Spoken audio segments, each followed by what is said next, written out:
بسم اللہ الرحمن الرحیم۔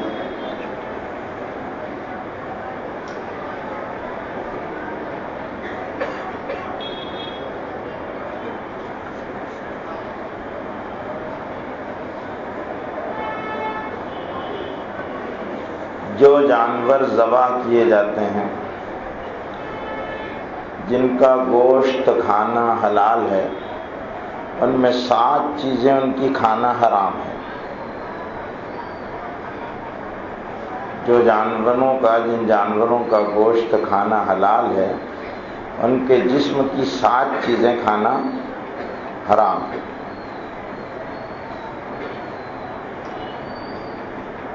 عضو تناسل یعنی پیشاب کی جگہیں دونوں نر اور مادہ کی حرام ہے۔ خصیے حرام ہے۔ مثانہ حرام ہے۔ پت مرارہ جس کو کہتے ہیں وہ حرام ہے۔ خون حرام ہے۔ اور ایک جو غدود ہوتے ہیں ریڑھ کی ہڈی میں جو گودا ہوتا ہے وہ حرام ہے۔ یہ 7 چیزیں ہیں جن کو نہیں کھانا چاہیے۔ لیکن ایک چیز جو مشاہدے میں آئی ہے کہ لوگ خصیوں کو بہت شوق سے فرائی کر کر کھاتے ہیں، جبکہ وہ حرام ہے، اس سے احتیاط کرنا چاہیے۔ اسی طرح سے کیکڑا احناف کے نزدیک مکروہ تحریمی ہے۔ جھینگا احناف کے ہاں مکروہ تحریمی ہے۔ اس میں اور بہت سارے لوگ آج کل مینڈک، کیکڑا، اسی طرح وہ جو اس کو کیا بولتے ہیں گوڑ پھوڑ، تو اس طرح کی چیزیں لوگ کھاتے ہیں، اور یہ چلن بڑھ رہا ہے کھانے کا، اور یہ سیکس پاور بڑھانے کے لیے یہ چیزیں کھائی جا رہی ہے۔ بہت سارے لوگ سمجھتے ہیں کہ یہ کھانے سے پاور بڑھتا ہے، اور عیاشی اور برائی کے جذبے سے کھاتے ہیں۔ جن چیزوں کو شریعت نے منع کیا ہے، جو حرام ہے، ان سے بچنے میں ہی فائدہ ہے، بچنے میں فائدہ ہے۔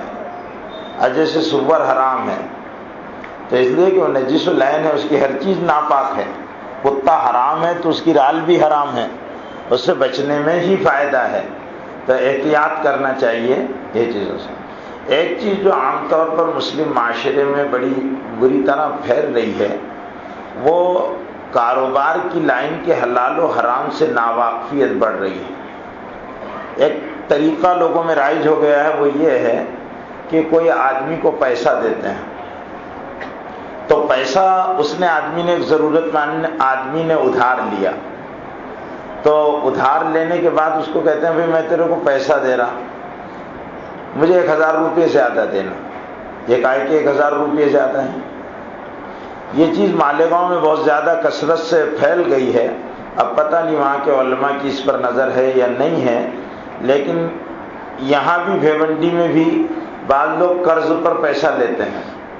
اب قرض جس کو ضرورت ہوتی ہے وہ ضرورت مند ہوتا ہے۔ ضرورت مند آدمی جس سے قرض لیتا ہے تو اس وقت تو کچھ نہیں بات، لیکن بعد میں یہ بات آتی ہے کہ میں تیرے کو کچھ دے دیا کروں گا۔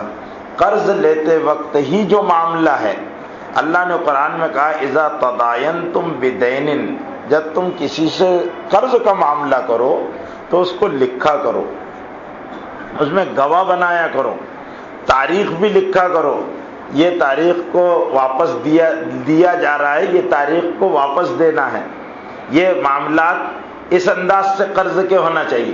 اب پھر اس کے بعد اگر وقت مقررہ پر آدمی قرض کی ادائیگی نہ کر سکے تو جا کر جس کا مقروض ہے اس سے وقت لے لے کہ میں یہ تاریخ پر آپ کو نہیں دے سکا، آئندہ دے دوں گا، کچھ ٹائم بڑھا لے اس کا، یہ آدمی کو کرنا چاہیے۔ لوگ کیا کرتے ہیں کہ اس کے بجائے بھائی اب دینا نہیں ہے تو میں یہ کاروبار کر رہا ہوں، میں آپ کو اس میں اتنا پرسنٹیج دے دیا کروں گا، کیونکہ معاملہ اس طرح طے نہیں ہوا اب یہ معاملہ جو طے ہو رہا ہے یہ سود کی قسم میں شامل ہونے کی وجہ سے ناجائز ہو جائے گا. معاملہ طے کرتے وقت یہ بات نہیں تھی، یہ تو آپ مجبوری میں اس کو کر رہے ہیں. اور کوئی آدمی اپنے پیسے پر کسی بھی قسم کا اضافہ یہ ناجائز ہوگا، پیسے پر کسی بھی قسم کا اضافہ سود ہو جائے گا. لوگ اس کو تجارت سمجھتے، وہ تجارت نہیں ہے، حرام ہے. پیسہ برابری سے معاملہ ہوگا تو صحیح ہے، یعنی 100 کے 100 ہی، 100 کے 101 بھی ہو گئے تو یہ سود ہے اور حرام ہے. اس سے اجتناب کرنا چاہیے، بچنا چاہیے. ایک چیز تو یہ کاروبار کی لائن کی بہت پھیل رہی ہے، کاروبار میں بہت سارے معاملات گڑبڑ سڑبڑ ہیں. جیسے چیک وٹاؤ کراتے ہیں لوگ، تو اگر آپ نے چیک کسی کو دیا ہے تو چیک بھی کاغذ ہے اور جو رقم مل رہی وہ بھی کاغذ ہے. چیک جتنے کا ہے اتنا پیسہ مل رہا ہے تو یہ جائز ہے، اگر اس میں کٹ رہا ہے تو یہ حرام ہے، یہ حرام ہے.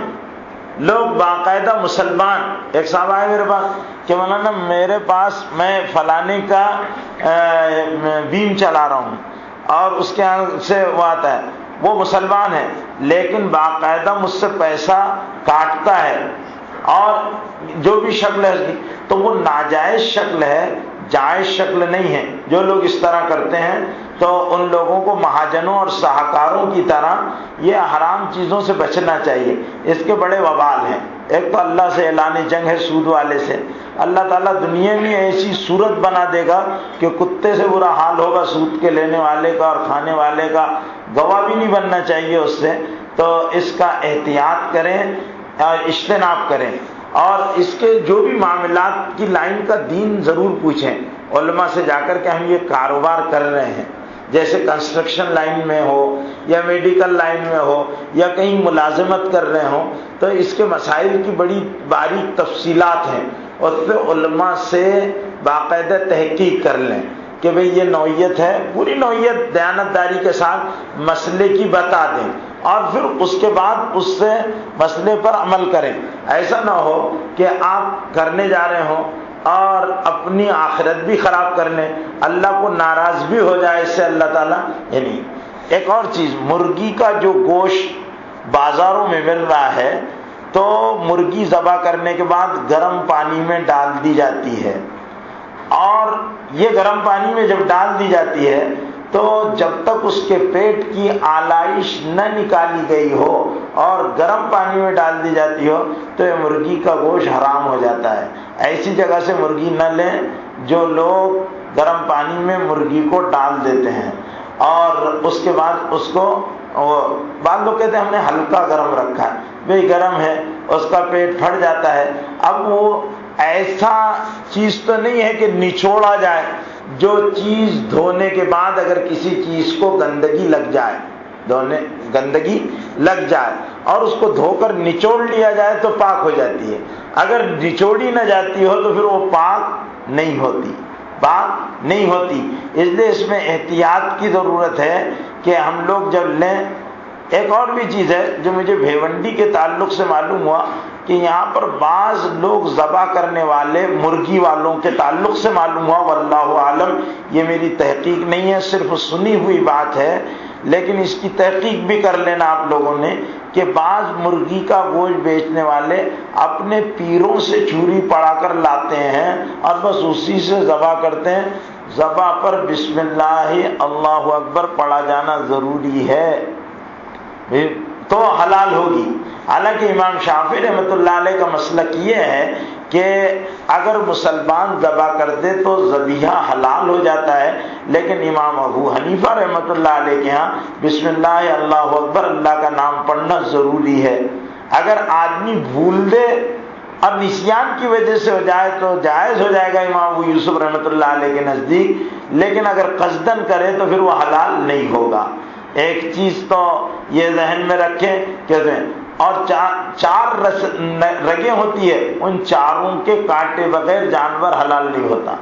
عام طور پر قربانی میں جانوروں کی 4 رگیں، 2 شہرگ ہوتی ہے، نرخرا ہوتا ہے اور شہرگ نرخرا غذا کی نالی، اور یہ دو سائڈ کی جو ابری ہوئی نسیں ہیں ان کا کٹنا ضروری ہے، یا کم سے کم 3 حصے کٹ جانا چاہیے.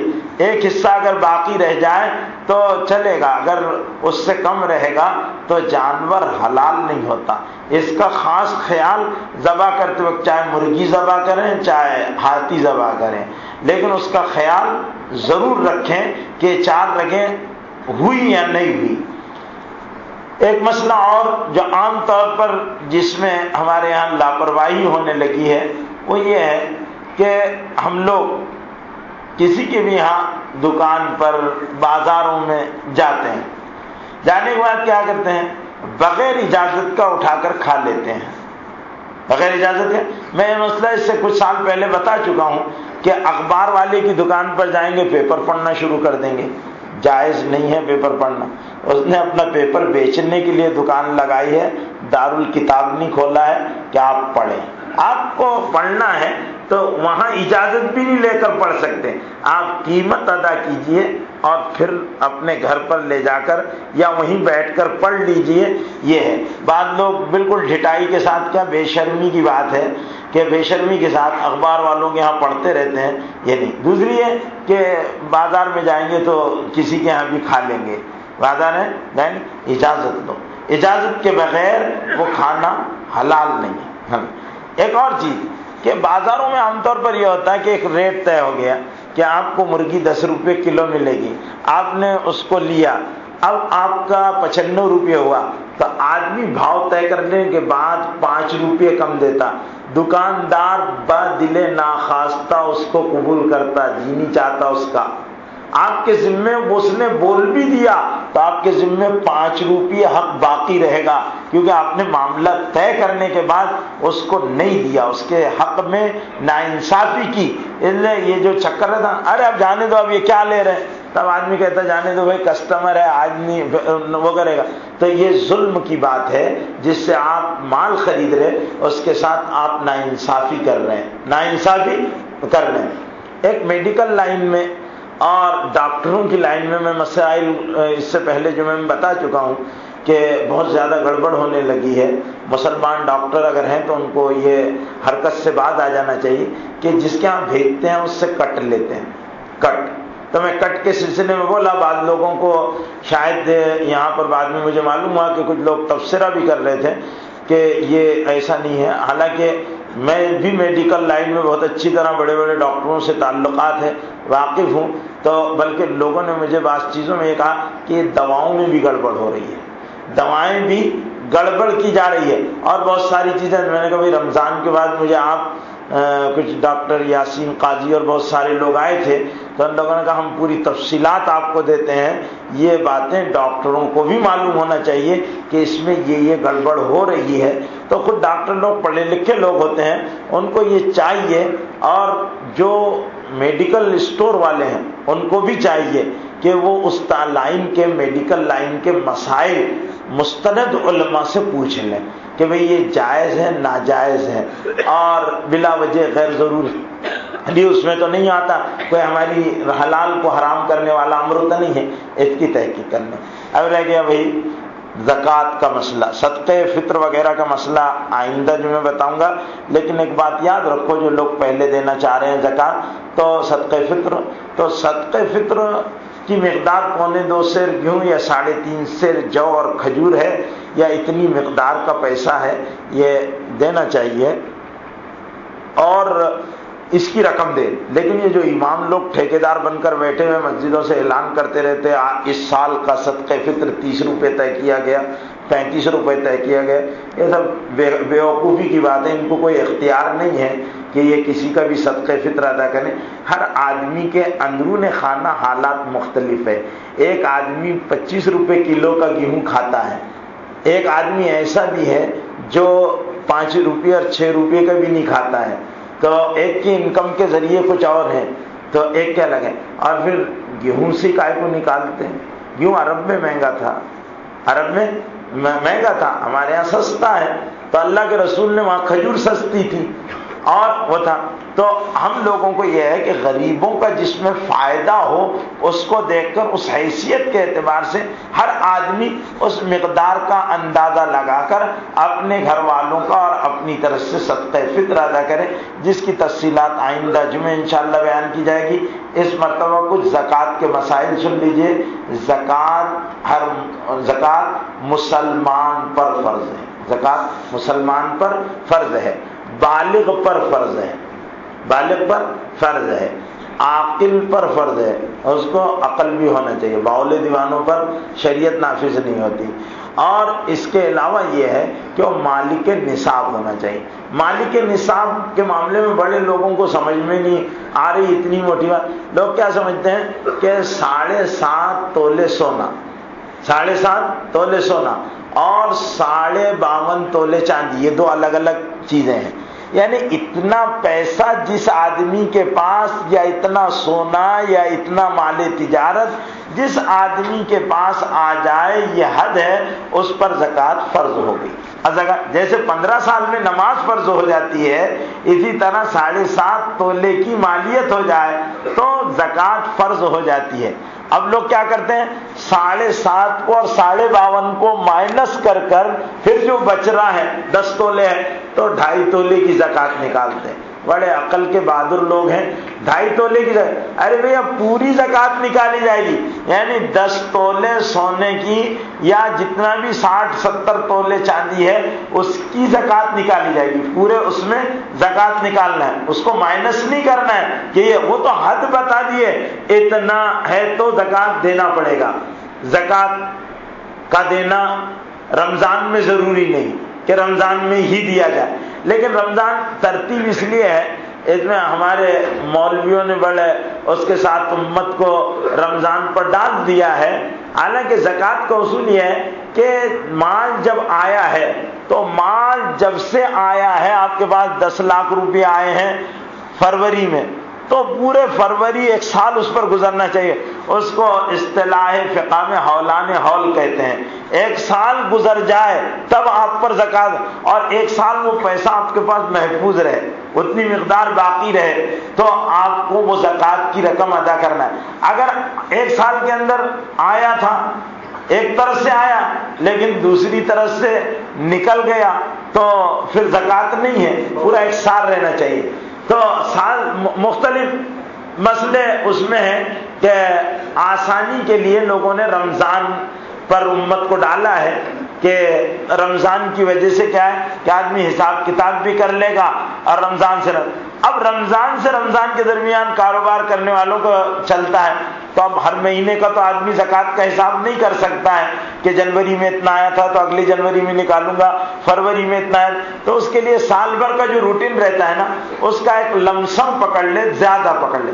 لیکن جن لوگوں کے یہاں مل اسٹور ہے، کرانہ ہے، جنرل اسٹور ہے، تو یہ لوگ اندازے سے پکڑ لیتے، یا کپڑے کی دکان والے اندازے سے پکڑ لیتے کہ یہ 10 لاکھ کا کپڑا ہوگا. ایسا نہیں ہے، ایک ایک پیسے کا حساب کرنا پڑے گا. اور بازار کی موجودہ قیمت، ہول سیلر ہے تو ہول سیل کا بھاؤ پکڑنا پڑے گا، ریٹیلر ہے تو ریٹیل کا بھاؤ پکڑنا پڑے گا. اور پورا انداز، اس میں اٹکل بچوں سے کام نہیں چلے گا کہ اندازوں سے کر لو. اندازے میں بڑھا کر اگر کرتا ہے تو ٹھیک ہے، چل جائے گا، گھٹایا تو ذمے زکوٰۃ باقی رہ جائے گی. اس لیے اندازے کے بجائے آدمی ایک مہینہ مقرر کر لے اور اس میں اپنے زکوٰۃ کا حساب بنا لیا کرے، اور پھر اس کے بعد زکوٰۃ جب نکالی جائے تو یہ مسلمان کے لیے ہی حلال ہے. زکوٰۃ کا لینا مسلمان کے لیے ہی حلال ہے. غیر مسلم کو زکوٰۃ اگر کوئی ادا کرے گا تو زکوٰۃ ادا نہیں ہوگی. زکوٰۃ مسلمان سے لی جائے گی، زکوٰۃ مسلمان کو دی جائے گی. دوسرے لوگوں کو زکوٰۃ نہیں دے سکتے، زکوٰۃ ادا نہیں ہوگی. زکوٰۃ اللہ کا حق ہے اور مالدار احسان نہیں کر رہا، مالدار کی ذمہ داری ہے، مالدار کی ذمہ داری ہے مال اپنا زکوٰۃ دے. زکوٰۃ اپنے مال کی حفاظت ہے، اللہ کا حق ادا کر دو گے مال اللہ کے. لوگ مال کو، زکوٰۃ کو میل سمجھتے ہیں. زکوٰۃ کے معنی ہوتے ہیں پاک کرنا، پاک مال ہے وہ مال نکالو گے تو وہ پاک مال ہے. زکوٰۃ خود پاک ہے، زکوٰۃ کا مال پاک ہے. زکوٰۃ کو لوگوں نے ایسی گندی اور گھناؤنی چیز سمجھ، ارے زکوٰۃ، ہم کو زکوٰۃ کے لائق سمجھے۔ بہت سارے لوگ مقروض ہو جاتے ہیں تو میں ان کو کہتا کہ بھئی آپ مقروض ہو گئے، آپ زکوٰۃ کی رقم لے ہو کسی سے اپنے تعلق والوں میں سے اور زکوٰۃ کے قرض میں ادا کر دو۔ کہنے لگے میں زکوٰۃ کیوں لوں گا؟ ارے بھائی تو کیوں نہیں زکوٰۃ کو لیں گا؟ جب اللہ نے حلال کر دیا تو اللہ کے حکم سے بڑا تو نہیں ہے بھائی، تو زکوٰۃ لے مانگ لے اور قرض ادا کر دے۔ مقروض ہو گیا تو لے کر اپنی زکوٰۃ کی رقم سے آدمی قرض کو ادا کر سکتا ہے، چاہے اس کے پاس کتنے بڑا لینڈ لارڈ۔ ایک آدمی کے پاس بہت زمین ہے، مقروض ہو گیا، زمینیں بہت ہے، مقروض ہو گیا ہے، تو اس کو زکوٰۃ کی رقم دے سکتے، زمینیں بہت ہیں۔ اب زکوٰۃ کن چیزوں پر ہوتی ہے؟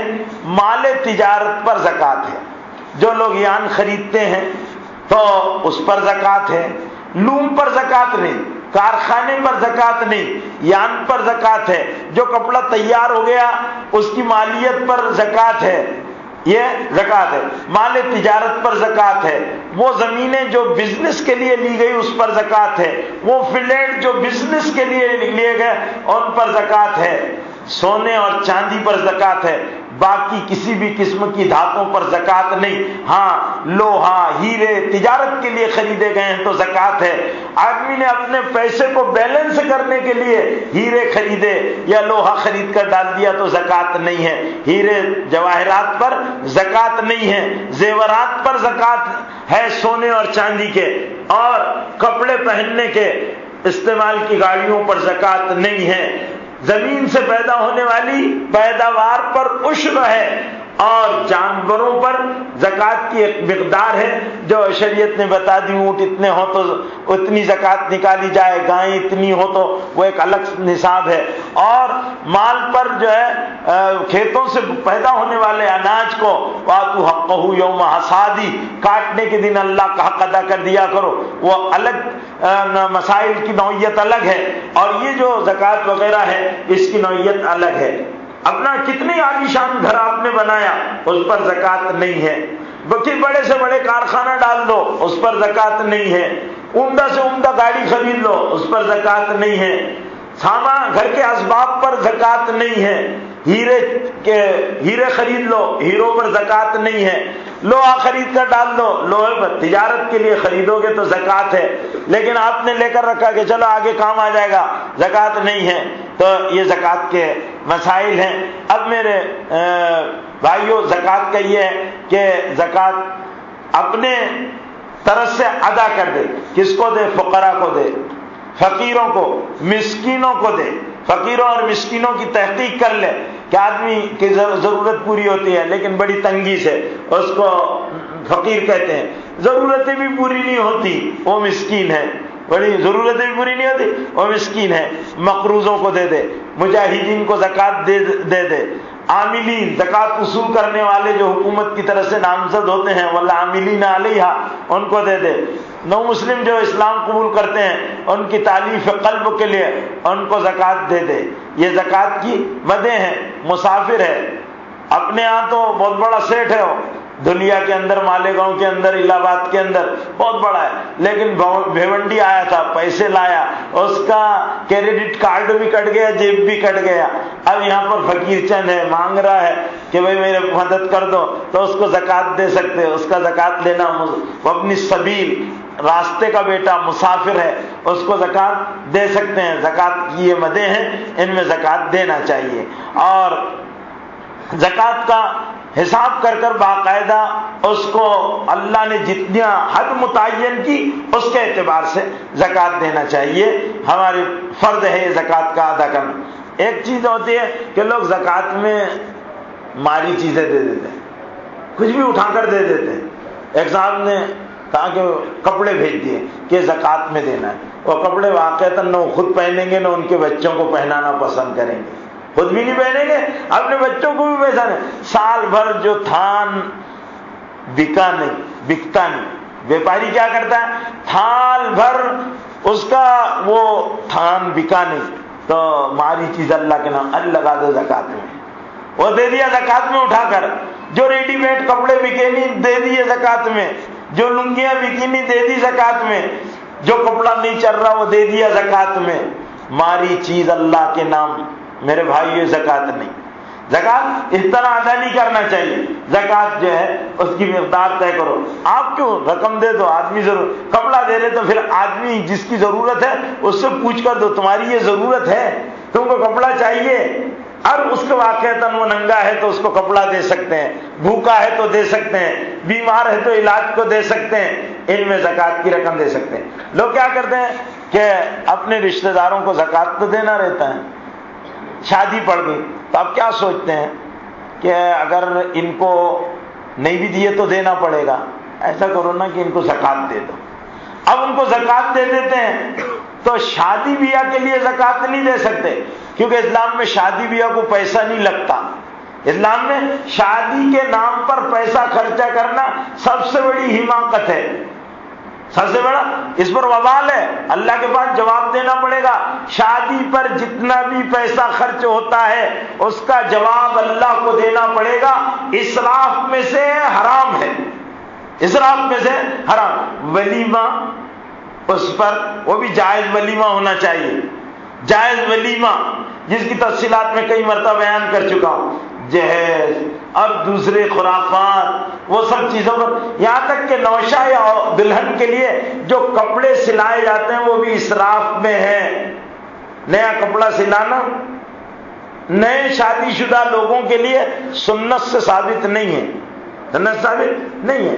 بدن کے کپڑوں پر نکاح اللہ کے نبی کا ہوا، تم کہاں کے توپ آگے نئے نئے کپڑے اور شیروانیاں سلاتے ہو اور امامے باندھتے ہو اور جوتے خریدتے ہو اور موزے خریدتے ہو اور اسراف کرتے ہو، تو مار بھی کھاؤ، اللہ مارے گے بھی۔ ہاں اللہ نے منع کیا ان المبذرین کانوا اخوان الشیاطین، فضول خرچی کرنے والے شیطان کے بھائی ہیں۔ یہ آیت شیطان کے بھائی اتنی سادگی سے آپ نے سن لیا، شیطان کے بھائی ہیں، ان کا نسب اللہ نے شیطان سے جوڑ دیا ہے، اللہ ان سے بیزار ہے، اللہ نے اپنی ناپسندیدگی کا اظہار فرمایا کہ میں ان کو ناپسند کرتا ہوں، اور شیطان کے بھائی ہوں، شیطان کا بھائی، شیطان کا بھائی ہے، انتہائی ناراضگی اور ناپسندیدگی کا اظہار کیا ہے۔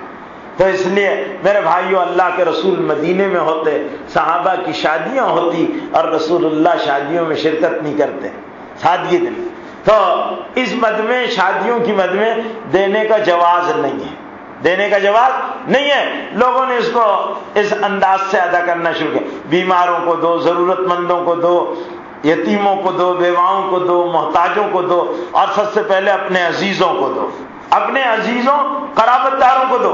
جب اپنے قرابت دار، اکنامی ان کی مضبوط ہوگی، مالیات ان کی مضبوط ہوگی، وہ کسی کے دستے نگر نہیں ہوں گے۔ اللہ بھکاری مسلمانوں کو پسند نہیں کرتا، اللہ مسلمان بھکاری ہو، لوگوں کے ہاتھ سامنے ہاتھ پھیلائے، اللہ اس کو پسند نہیں کرتا۔ گدا گیری قیامت کے دن ذلت کا نشان بن کر آئے گی، اس لیے سوال چاہے کوئی بھی صورت میں ہو، یہ اللہ نے ناپسند کیا۔ حضور صلی اللہ علیہ وسلم نے جب صحابہ کو بیان کیا تو صحابہ کرام اپنے اونٹ بٹھایا کرتے تھے، اور اگر وہ کوڑا ان کا نکیل گر جاتی تو اتر کر لیا کرتے تھے، کسی سے سوال نہیں کرتے تھے کہ سوال نہ بن جائے۔ آج مانگنا عام ہو گیا، چل چائے پلا دے، چل پان کھلا دے، چل فلانا کر دے، چل چٹوگیری گلی میں یہ کھلا دے، یہ سب مانگنے کے دھندے ہیں، اور جو قوم مانگنے پر لگتی ہے وہ ذلیل ہوتی ہے، وہ ذلیل ہوتی ہے۔ مانگنا اچھی بات نہیں، علماء نے لکھا ہے کہ خراج مانگنا بھی بھیک ہے۔ اقبال کہتا ہے کہ آدمی چاہے خراج مانگے یا بھیک مانگے دونوں برابر ہے۔ خراج کب مانگا جاتا ہے؟ خراج اسلامی حکومت کا ایک ٹیکس ہے، جس قوم پر قبضہ کر لیا جاتا اس سے ٹیکس مانگا جاتا ہے، وصف کی چیز ہے، لیکن اقبال کہتے ہیں کہ لینے والا پھر بھی ہاتھ نیچے ہوتا ہے، دینے والے ہی اوپر ہوتا ہے۔ اللہ کے رسول نے فرمایا الید العلیٰ خیر من ید السفلیٰ، دینے والا ہاتھ بہتر ہے لینے والے ہاتھ سے، لینے والا نیچا ہے دینے والا اونچا ہے۔ اللہ کو یہ ہاتھ پسند ہے، یہ ہاتھ پسند نہیں ہے، ذلت کا نشان بن کر آئے گا۔ مسلمان قوم آج سب سے زیادہ بھیک مانگ رہی ہے، مسلمان قوم سب سے زیادہ پناہ گزین کیمپوں میں ہے، مسلمان سب سے زیادہ جیلوں میں ہے، مسلمان سب سے زیادہ کرائم میں مبتلا ہے۔ یہ اچھی علامتیں نہیں ہیں، یہ اچھی علامتیں نہیں ہیں، اس کے حل کا سوچنا چاہیے، تدارک کرنا چاہیے۔ اللہ سمجھنے کی توفیق عطا فرمائے۔ تو یہ چند موٹے موٹے مسائل اس وقت میرے ذہن میں تھے جو بتانا ضروری سمجھا گیا، اور اگر کسی کو سوال کرنا ہے، مسئلہ پوچھنا ہے تو دریافت فرما لیں۔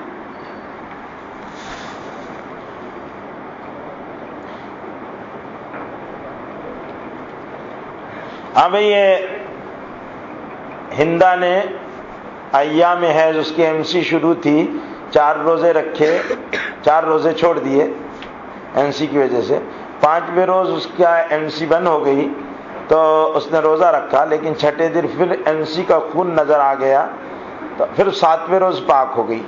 تو اب بطور قضا ہندا 4 روزے اور چھٹے روزے کے علاوہ کیا 5ویں روزے کا روزہ بھی قضا رکھے گی یا 5ویں روزے کی قضا نہیں ہے؟ اصل مسئلہ یہ ہے کہ عورتوں کی ایام متعین ہوتی ہے، اس میں کمی بیشی ہو بھی اگر جائے تو ان کو اپنی متعین مدت تک انتظار کرنا چاہیے۔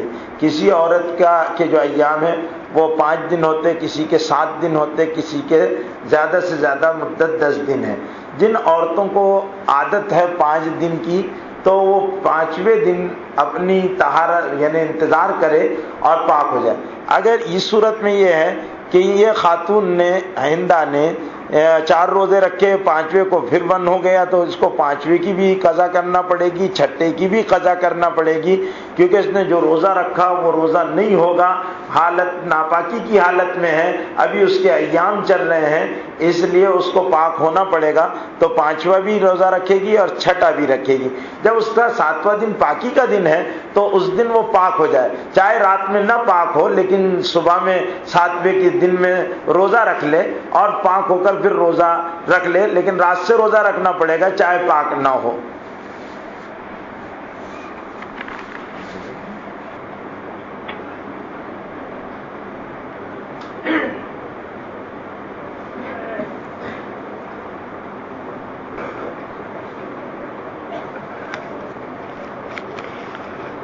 اب ایک مسئلہ یہ ہے کہ اگر نماز پڑھاتے وقت امام صاحب کو اپنے بیمار والد کا یا کسی اور کا خیال آ جائے اور وہ حالت نماز رونے لگ جائیں تو ایسے میں امام کی نماز درست ہوگی یا نہیں، اور جو مقتدی ان کے پیچھے ہیں کیا ان کی نماز درست ہوئی یا نہیں، اگر نہیں تو کیا انہیں نماز دہرانے کی ضرورت ہے؟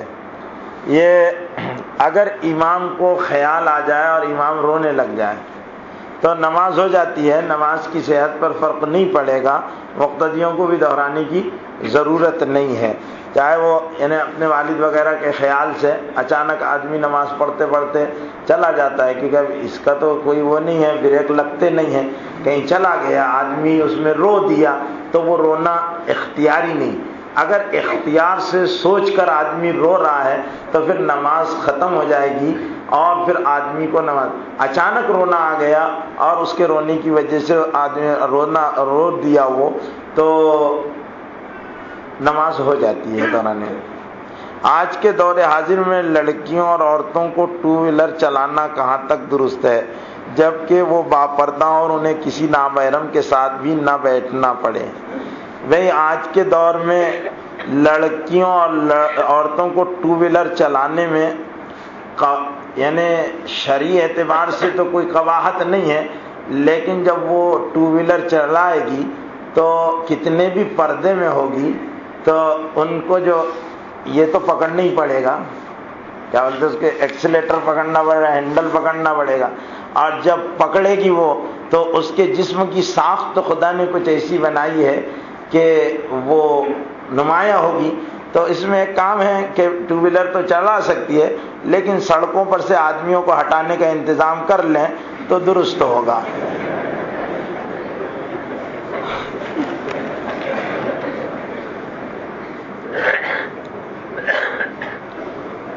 بیعت کرنا، ایک صاحب نے سوال کیا بیعت کرنا کیسا ہے؟ لوگ اسے بدعت کہتے ہیں، کیا یہ صحیح ہے؟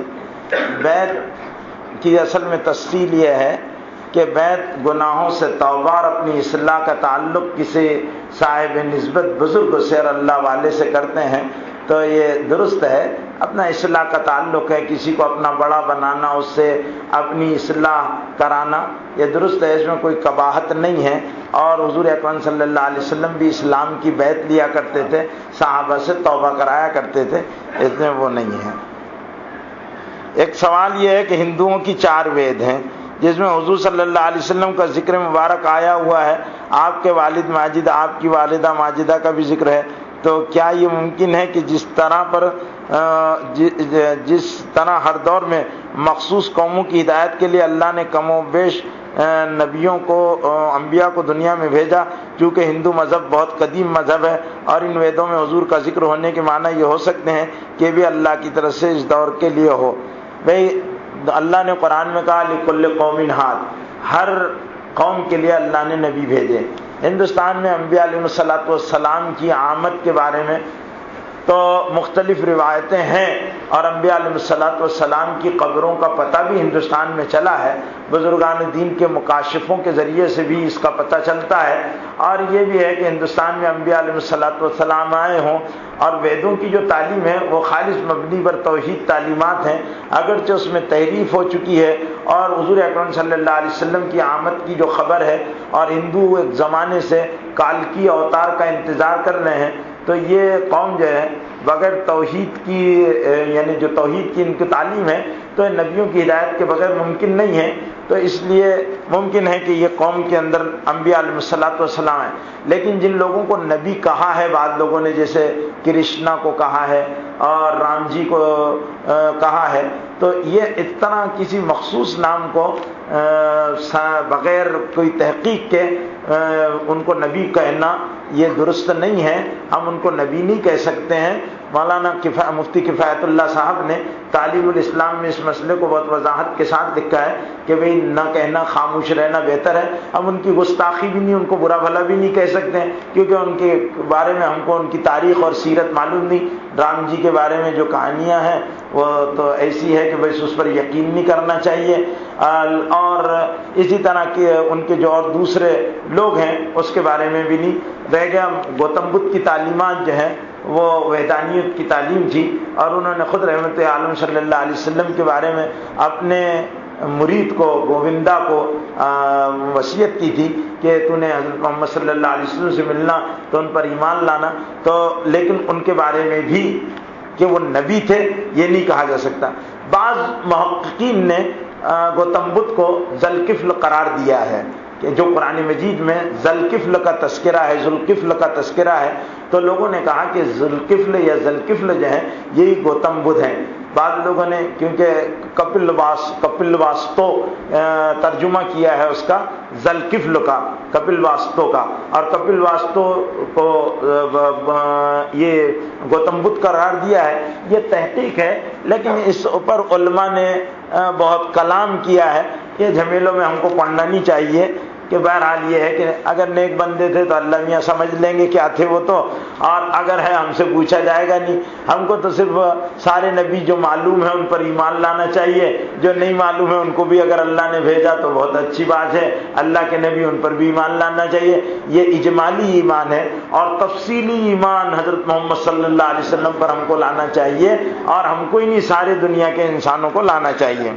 ایک سوال یہ ہے کہ نماز میں بہت سے لوگوں کو دیکھا گیا کہ نماز پڑھتے وقت پینٹ پاجامہ زمین کو چھو رہا ہوتا ہے، بہت سے لوگ اس کو فولڈر کر لیتے ہیں، تو کیا ان طریقوں سے نماز ہو جائے گی؟ وہ دیکھو نماز تو ٹخنوں کے، نماز کا یہ ہے کہ ناف کے نیچے، ناف شامل ہے، ناف سے لے کر گھٹنوں کے نیچے تک اگر کسی کا ڈھکا ہوا ہے مرد کا تو نماز ہو جائے گی۔ عورتوں کا چہرہ، ہاتھوں کی کلائیاں اور پیر اتنے نماز کی حالت میں کھلے ہوں، باقی ڈھکا ہے تو نماز ہو جائے گی۔ یہ ٹخنے مردوں کے کھلے رہیں یا ڈھکے رہیں نماز ہو جائے گی، لیکن ٹخنوں کا ڈھانکنا یہ اللہ نے ناپسند کیا ہے۔ حدیث کے اندر آتا ہے من یجر ازارہ، جو اپنی ازار کو ٹخنوں سے نیچے گھسیٹتا پھرتا ہے، اللہ قیامت کی طرف اس کو دیکھائے گا نہیں، اس کی دعا اللہ قبول نہیں کرتے۔ اس لیے علماء نے ٹخنوں سے نیچے پائجامہ کرنے کو ناجائز، مکروہ تحریمی اور بعض علماء نے حرام لکھا ہے۔ اس لیے یہ گناہ کا کام ہے، تو جب گناہ کا کام ہے تو آدمی اس کو حالت نماز کے لیے چھوڑ رہا ہے اور اس نیت سے چھوڑ رہا ہے کہ بعد میں نماز پڑھوں گا تو صحیح کر دوں گا، تو گناہ کا ترک کرنا گناہ کرنے کی نیت سے بدتر از گناہ قرار دیا ہے کہ اور زیادہ بڑا گناہ ہے، اس لیے ویسی نماز پڑھے، فولڈ نہ کرے، یا آدمی اپنی نماز پاجامے کو پہلے سے کاٹ لے۔ ٹخنوں سے نیچے پاجامہ رکھنا کوئی اچھی علامت تو نہیں ہے، بیوقوفوں کی بات ہے، وہ بیوقوف لوگ ٹخنوں سے نیچے سڑک صاف کرتے رہتے ہیں، گندگی آتی ہوئی گندگی گھروں میں جاتی، جہاں رہتے ان کو گندگی لگی ہوئی رہتی ہے، ملج گندے لوگ ہیں وہ جن کے ٹخنوں سے نیچے پاجامے لگتے ہیں۔ لوگوں نے اس کا نام فیشن رکھا ہے، سمجھتے ہیں کہ ٹخنے نیچے ڈھانکنا کوئی اچھی علامت اگر ہوتی تو بھئی اس کو نبی انسان جو نبی انبیاء علیہ الصلوۃ والسلام وہ پسند کرتے کہ نہیں، لیکن انہوں نے جب ناپسند کیا ہے تو باقی بیوقوف لوگ ہی اس کو پسند کریں گے، عقل مند تو لوگ پسند نہیں کریں گے، اسے چھوڑنا چاہیے۔ اور ہم لوگ کیوں دوسروں کی وہ تقلید کرتے ہیں پتہ نہیں۔ ایک سوال یہ ہے کہ انڈیکا کالی مہندی لگانے سے کیا نماز ہو جائے گی؟ بھئی انڈیکا کالی مہندی کا کیا کائے سے بنی ہوئی ہے اس کی مجھے تفصیلات معلوم نہیں ہے۔ اگر انڈیکا کالی، ایک تو کالی مہندی کے بارے میں کل آپ کو بتا چکا ہوں کہ جس نے کالا خضاب کیا اللہ اس کا منہ کالا کرے، اللہ کے رسول نے بد دعا دی، جو کالا خضاب کرے اللہ اس کا منہ کالا کرے، اللہ کے رسول کی بد دعا۔ اب انڈیکا لگاؤ کہ ماروتی لگاؤ کہ زین لگاؤ، اس سے کیا فرق نہیں پڑنے والا، کالی ہے کالی لگانا نہیں ہے، اللہ کے رسول کی بد دعا کی زد میں آؤ گے، اس سے اجتناب کرنا چاہیے۔ بھئی ایک سوال یہ ہے کہ ہر نماز میں تلاوت قرآن الٹا پڑھنے پر سجدے سو لازم ہے کہ نہیں؟ ہم تراویح میں ختم قرآن پر 19 رکعت میں قل اعوذ برب الناس اور 20 رکعت میں الم تری پڑھتے ہیں، کیسا ہے؟ بھئی دیکھو، قرآن مجید کو علی ترتیب پڑھنا یہ سنت ہے، یعنی پہلے الم تری پڑھیں، پھر لیلاف پڑھیں، پھر ارایت الذی کریں، پھر یہ پڑھیں، تو یہ تو ہے۔ اگر کوئی آدمی پہلے لیلاف پڑھ لے اور پھر الم تری پڑھ لے تو نماز ہو جائے گی، نماز ہو جائے گی، نماز کی صحت پر کوئی فرق نہیں پڑے گا۔ آیتوں یا سورتوں کی ترتیب کے الٹ جانے سے نماز صحیح ہو جاتی ہے، لیکن خلاف سنت ہے اور مکروہ ہے اس طرح پڑھنا۔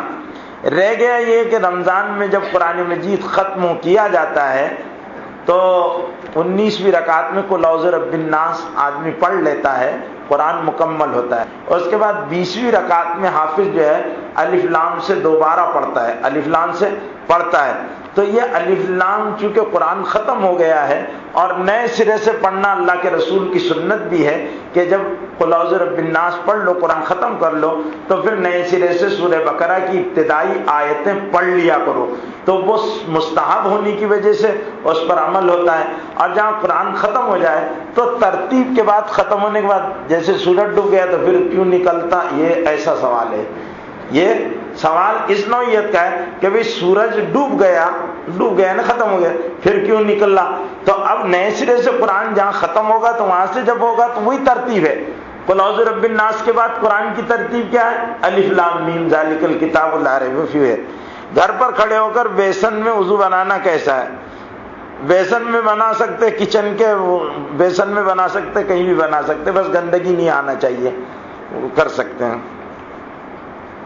فجر بعد یا عصر بعد سجدے تلاوت کر سکتے ہیں، فجر بعد بھی عصر کے بعد بھی سجدے تلاوت کر سکتے ہیں، صرف وہ نماز نہیں پڑھ سکتے ہیں، اور سجدہ اس وقت کرنا حرام ہے جب زوال کا جو وقت ہے یا طلوع کا جو وقت ہے یا غروب کا وقت ہے، وہ چند ثانیوں اور لمحوں کا وقت رہتا ہے، اس وقت نہیں کر سکتے ہیں۔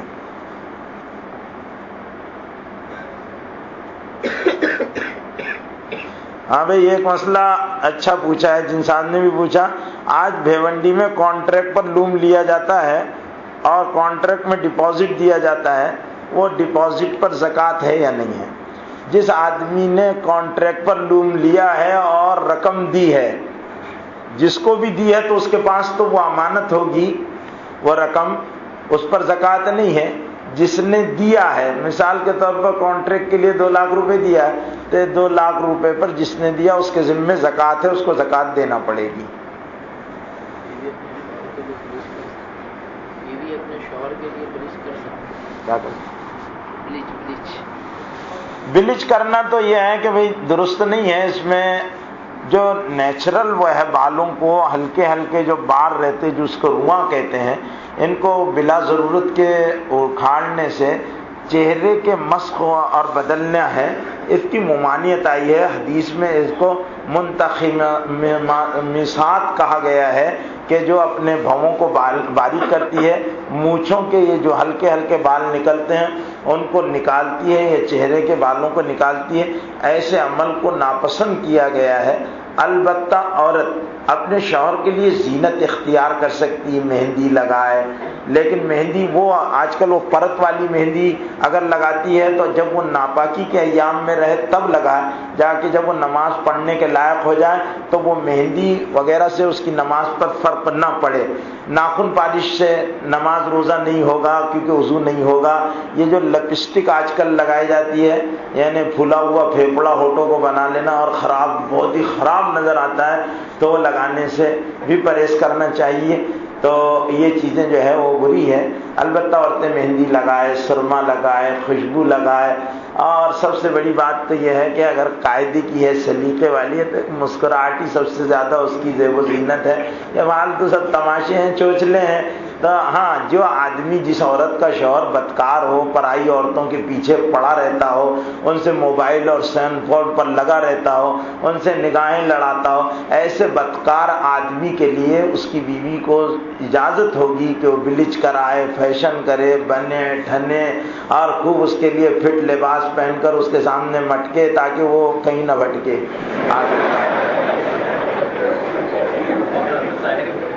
چہرہ اگر کھلا رکھنا ہے عورت کو نماز میں، تو سفر کی جو حالت میں رہیں گی، ایک منٹ، چہرہ جو ہے نماز کی حالت میں کھلا رکھنا ہے عورت کو، تو جب سفر میں رہیں گے تو جس طریقے سے آج کل جو ٹرینوں کا اور اسٹیشنوں کا معاملہ رہتا ہے، اس وقت یعنی وہ کھلے ہم چہرہ کھلا رکھ کے ہی نماز پڑھیں گے. عورتوں کے لیے نماز میں چہرہ کھلا رکھنا نہیں ہے، صرف حالت احرام میں کھلا رکھنا ہے. عورتیں گھر میں بھی اگر اپنا چہرہ ڈھانک کر نماز پڑھے تو نماز ہو جائے گی. سفر میں بھی عورت کو چہرہ کھولنا نہیں ہے. سفر میں چہرہ کھول کر نماز نہیں پڑھنا ہے کہ وہ کر لے. اگر پردے کا انتظام ہوتا ہے تو پھر چہرہ وغیرہ کھول لے، لیکن چہرہ صرف کھلا رہے گا حالت احرام میں، اور حالت احرام کے بعد پھر مرے دم تک چہرہ اس کو ڈھانک کر ہی رکھنا ہے. جی صاحب، جو آپ بتائیں جینا ہے وہ باہر کا حصہ ہے، جی جی، اندر تو کھلا ہی نہیں ہے مسجد. اسی لیے جہاں نماز ہوتی ہے وہاں پر اعتکاف کریں. نہیں تو وہ اعتکاف کے لیے ضروری نہیں ہے کہ یہ اعتکاف ہی نہیں ہوگا. جہاں نماز ہوتی ہے وہاں اعتکاف کرنا. نہیں، اعتکاف اوپر کے حصے میں کرائیں. مسجد کے ذمہ داروں کا کام ہے معتکف کے بیٹھنے والوں کا انتظام کریں. تو اگر وہ نہیں کرتے ہیں تو جہاں انتظام ہوتا وہاں پر کریں اعتکاف. اگر ایسا ہوتا تو بھئی جب یہ آدمی بلا ضرورت 5 مرتبہ نماز کے لیے باہر جائے گا تو معلوم یہ ہوگا کہ نماز یہاں نہیں ہو رہی ہے، دوسری مسجد میں ہو رہی ہے. اعتکاف اس مسجد میں ہونا جہاں پر نماز پڑھی جاتی ہو. یہاں پر تو کرائیت کے درجے میں نماز ہوتی ہے.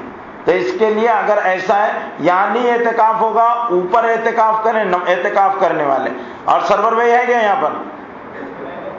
سرور بھائی انتظام کریں بھائی، اور جو متولی صاحب ہیں انتظام کر دیں. یہاں اعتکاف صحیح نہیں ہوتا تو اس کا انتظام اوپر کے حصے میں کر دیں، کیونکہ یہ زینے جو ہیں داخل مسجد نہیں. اگر مسجد کے اندر سے زینا ہوتا تو اعتکاف یہاں کرنا صحیح ہوتا. مسجد کے داخل میں زینا نہیں ہے تو اس لیے یہاں اعتکاف صحیح نہیں ہوگا اعتکاف کرنے والوں کا. تو اس لیے اوپر انتظام کریں. اس کے لیے یہ لگانا سب ضروری نہیں ہے، بلکہ یہ ہے کہ آدمی اپنا کپڑا اپنی چادر لائے، باندھ لے، کونے میں بیٹھ جائے. پوری مسجد میں جگہ بھی بدل سکتا، ضروری نہیں ہے کونے میں. اور نمازوں کے اوقات میں اعتکاف کے لیے جو چادریں وغیرہ لگائی جاتی ہے صفوں کے اوقات میں پھر اس کو ہٹا بھی دیا جائے. اس کا بھی خیال رکھیں. اعتکاف کرنے والے غیر ضروری باتیں نہ کریں، دنیا کی باتیں نہ کریں، تعلیم کریں، فضائل اعمال کریں، مسجد میں جماعتیں آتی ہیں ان کے حلقوں میں بیٹھیں اور مسائل کے حلقوں میں بیٹھیں، دین کو سیکھیں، دین کو سکھلائیں. خاموش رہنے سے دین کا سیکھنا سکھانا افضل ہے، لیکن لایانی باتیں کرنے سے سونا افضل ہے. معتکف سوئے گا بھی تو ثواب ملے گا، سو جائے. غیر ضروری مسجد کے باہر نہ جائیں، دنیا اور کاروبار کی باتیں نہ کریں. ہاں جس کا کاروبار کرنے والا کوئی نہ ہو یا اس کے گھر کی خبرگیری کرنے والا کوئی نہ ہو، ایسا آدمی فون پر اپنے کاروبار پر کوئی ڈائریکشن دینا چاہے تو اس کا اعتکاف باطل نہیں ہوگا، لیکن بلا ضرورت نہ ہو.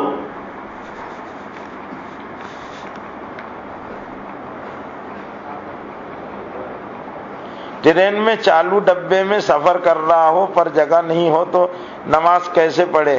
ابھی اگر بہت زیادہ ازدحام ہے، نماز پڑھنے کے لیے جگہ نہیں ہے، تو آدمی نماز کے لیے کھڑے رہ کر یا بیٹھ کر جیسی بھی ممکن شکل ہو وہ اختیار کر لے، اس وقت نماز کی شکل اختیار کر لے تاکہ وقت کا وہ ہو جائے، اور پھر اطمینان کے ساتھ اس کا اعادہ کر لے.